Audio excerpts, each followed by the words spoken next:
दोस्तों, आप सभी का स्वागत है, वेलकम है एक नई सीरीज में क्रिक पॉडकास्ट, जहां पे मैं आपको कहानियां बताऊंगा कुछ अनोखे क्रिकेट मैचेस की, कुछ अनोखी दास्तान, बहुत ही अच्छी अच्छी स्टोरीज मैं आपके सामने लेकर के आया हुआ हूं। और हम लोग इसमें जो है वो आपको क्रिकेट की कहानियां बताएंगे। और आप में से अगर कोई नया है चैनल पे तो ज़रूर सब्सक्राइब कर लीजिए। आज की स्टोरी बहुत ही ज़्यादा इंटरेस्टिंग होने वाली है। और जो पहला एपिसोड है वो है टाइगर पटौदी और इंग्लैंड टेस्ट। हालांकि आजकल भी इंग्लैंड टेस्ट चल रहा है। और आज जब मैं आपको एक स्टोरी सुना रहा हूँ तो आज बहुत बढ़िया हम लोगों ने टेस्ट मैच जीता है, आखिरी टेस्ट मैच, जिसमें मोहम्मद सिराज ने बहुत अच्छी गेंदबाजी की और 2-2 से हमने ये सीरीज़ बराबर कर ली है। और इसी इसी सिलसिले में जो है हम आपको पॉडकास्ट भी सुनाएंगे, उसकी कहानियां सुनाएंगे, ठीक है। भारतीय क्रिकेट टीम में टाइगर पटौदी के जितने किस्से हैं उतने किस्से कम ही खिलाड़ियों के होंगे। सड़क दुर्घटना में आग गंवाने से लेकर भारतीय टीम की कप्तानी तक, बतौर कप्तान कामयाबी हासिल करने से लेकर मशहूर हीरोइन शर्मिला टैगोर को अपना दीवाना बनाने तक। लेकिन नवाब पटौदी की वो कौन सी एक पारी थी जिसने पूरी दुनिया को चौंका दिया था? आखिर क्या हुआ था उस मैच में जब टाइगर पटौदी की पारी से पहले इंग्लिश पत्रकारों ने यहां तक कह दिया था कि लगता है इस मुकाबले को रेफरी को रुकवाना पड़ेगा। बात यहां तक पहुंच गई थी कि लोग कह रहे थे कि ये मैच के टिकटों की कीमत कम कर देनी चाहिए। आप सभी का स्वागत है एक बार फिर से। सब्सक्राइब कर लीजिए अगर आपने नहीं किया है चैनल को। और टाइगर पटौदी की बहुत ही इंटरेस्टिंग कहानी मैं सुना रहा हूँ आपको। उस सड़क दुर्घटना के बाद भी नवाब पटौदी को मैदान में लौटने की जल्दी थी।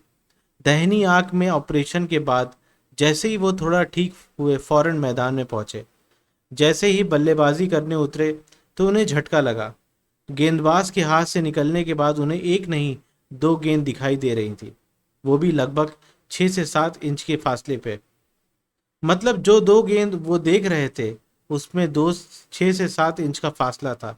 खैर, इस दुर्घटना को बीते करीब 6 साल हो चुके थे। टाइगर पटौदी भारत के कप्तान बन चुके थे। उन्हीं की कप्तानी में भारतीय टीम की इंग्लैंड के दौरे पर गई थी। पहला टेस्ट मैच 8 जून 1967 को हेडिंग्ली के ऐतिहासिक मैदान में खेला गया था। इंग्लैंड ने टॉस जीतकर पहले बल्लेबाजी की शुरुआत की। सिर्फ 7 रन ही जुड़े थे कि सलामी बल्लेबाज जॉल एट्रिच आउट हो गए। लेकिन उसके बाद भारतीय गेंदबाजों की जमकर धुनाई हुई। दूसरे विकेट 146, तीसरा 253 और चौथा विकेट 505 रन पे गिरा। जेफरी बॉयकॉट ने नॉट आउट शानदार 246 रनों की पारी खेली, जबकि बैसिल डोविवीरा ने 109 रन बनाए। इंग्लैंड की पहली पारी 4 विकेट पर 550 रनों के स्कोर पर डिक्लेयर कर दी।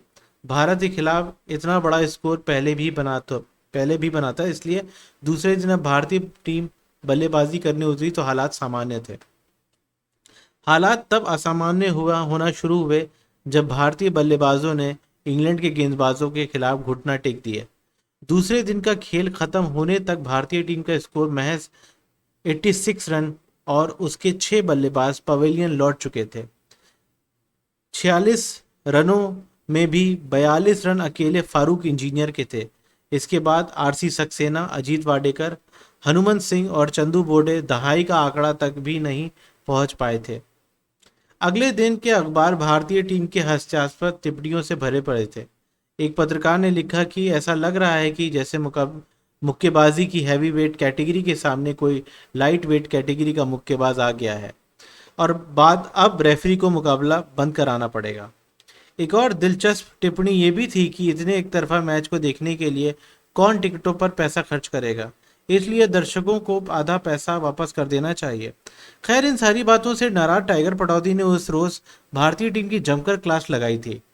भारतीय टीम के ज़्यादातर खिलाड़ी अलग अलग भाषाएं समझते थे, लेकिन उस मैच के बारे में ये बात मशहूर है कि जब पटौदी ने खरी खोटी सुनानी शुरू की तो सभी को एक बार में ही पूरी तरह बात समझ में आ गई थी। टाइगर को इस बात पर गुस्सा आ रहा था कि बल्लेबाजों ने बगैर संघर्ष किए विकेट गंवा दिए थे। खैर, अगले दिन का खेल शुरू हुआ। नवाब पटौदी ने 64 रनों की अहम पारी खेली। उन्होंने क्रीज पर कुल मिलाकर 3 घंटे से ज्यादा बल्लेबाजी की थी। विकेट गंवाने वाले वो आखिरी बल्लेबाज थे। भारत का कुल स्कोर 164 रन ही हुआ था। जाहिर है कि भारत को फॉलो ऑन खेलना पड़ा। इंग्लिश मीडिया और फैंस को पूरा भरोसा था कि अब मैच में ज्यादा जान नहीं बची है। और भारतीय टीम दूसरी पारी में भी बड़ी आसानी से हथियार डाल देगी। दूसरी पारी में भारतीय टीम की शुरुआत भी ऐसी हुई, उनकी इस उम्मीद को और बल मिला।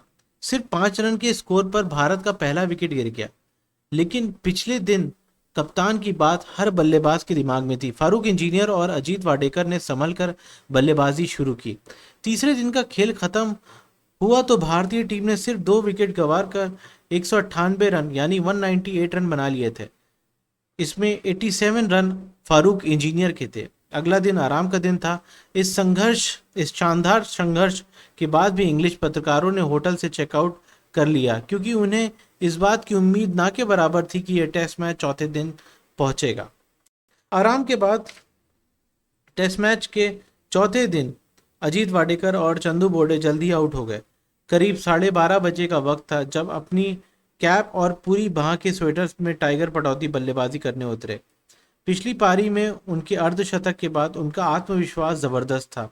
इंग्लैंड के कप्तान ब्राउन क्लोज इस बार टाइगर पटौदी को कोई भी मौका देने के मूड में नहीं थे। उन्होंने तुरंत नई गेंद ली। उनके इरादे थे कि वो अपनी तेज गेंदबाजी के दम पर इस बार टाइगर पटौदी को टिकने नहीं देंगे। पटौदी के आंख की परेशानी के बारे में उन्हें अच्छी तरह पता था। एक छोर से जॉन स्नो और दूसरे से ब्राउन क्लोज ने गेंदबाजी संभाली, लेकिन टाइगर पटौदी बिल्कुल सहजता के साथ खेलते चले गए। क्लोज शायद भूल गए थे कि टाइगर पटौदी ने काउंटी क्रिकेट में जॉन स्नो को खूब खेला था। जॉन स्नो की गेंदों को पटौदी अच्छी तरह भांप रहे थे। उन्होंने खुलकर अपने शॉट्स खेलना शुरू किए। इसी बीच उनका एक कैच भी कप्तान क्लोज से छूट गया। इसके बाद तो हेडिंग्ली के मैदान पर लोगों ने सिर्फ टाइगर पटौदी की बल्लेबाजी को देखा और तालियां बजाईं। पटौदी ने जैसे ही 62 रन बनाए, 62 रन बनाए, वो इंग्लैंड के खिलाफ टेस्ट मैचों में 1500 से ज्यादा रन बनाने वाले पहले बल्लेबाज बन गए।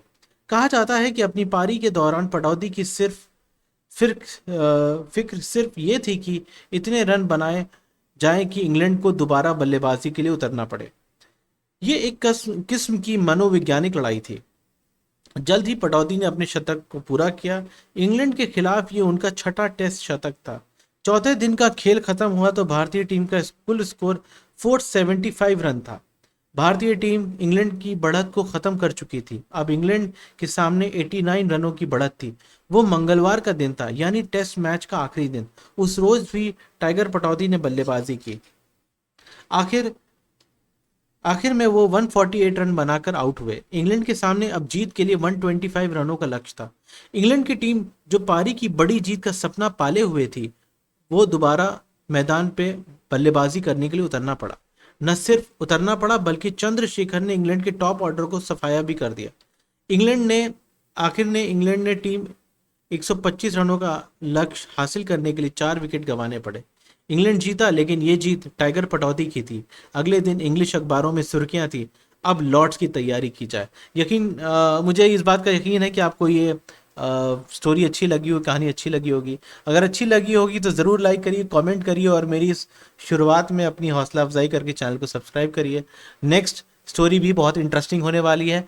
तब तक अपना ख्याल रखिए और इस वीडियो को ज़रूर शेयर करिए। Thank you very much.